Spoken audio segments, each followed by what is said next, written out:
সকল আপুরাই চায় ঈদের সময় একটু চমৎকার ডিজাইনের পোশাক সেলাই করতে, তাই চমৎকার একটি হাতার ডিজাইন শেয়ার করব।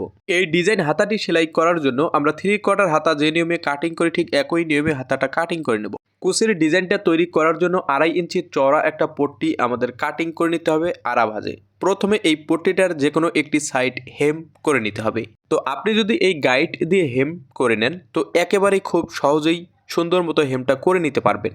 তো আমরা গাইড দিয়ে একটি সাইড হেম করে নিলাম, ঠিক একই নিয়মে আমাদের অপর সাইডটা হেম করে নিতে হবে।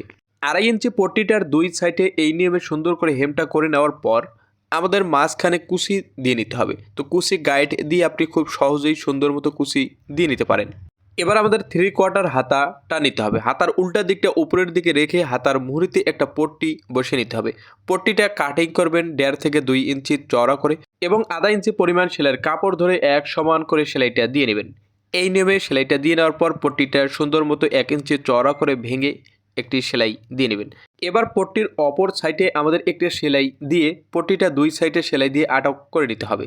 তো এই নিয়মে সুন্দর করে পট্টিটা সেলাই করে নেব। এরপর পট্টি থেকে 2.5 ইঞ্চি দূরে একটি দাগ দিয়ে নিতে হবে এবং মাঝখানে একটি দাগ দিয়ে নিতে হবে এবং অপর সাইডে একটি দাগ দিয়ে নিতে হবে। এবার আমাদের দাগের উপরে এই কুচির পার্টটা বসিয়ে নিতে হবে। কুচির সেলাইয়ের উপরে একটি সেলাই দিয়ে নিতে হবে। তো শুরু থেকে শেষ পর্যন্ত এক সমান করে হাতাটা এই নিয়মে বসিয়ে নেব। এবার আমরা কুচির সেলাইয়ের উপরে একটি লেস বসিয়ে নেব। লেস আপনি বসিয়ে নিতে চাইলে নিতে পারেন, না চাইলে কোনো প্রয়োজন নেই। তো দেখুন খুব সহজেই একটি হাতার ডিজাইন সেলাই করে ফেলেছি। এবার মুহুরির মাপ ধরে সেলাই দিয়ে নিতে হবে। তো এমন ভিডিও পেতে অবশ্যই চ্যানেলটি সাবস্ক্রাইব করুন। ধন্যবাদ।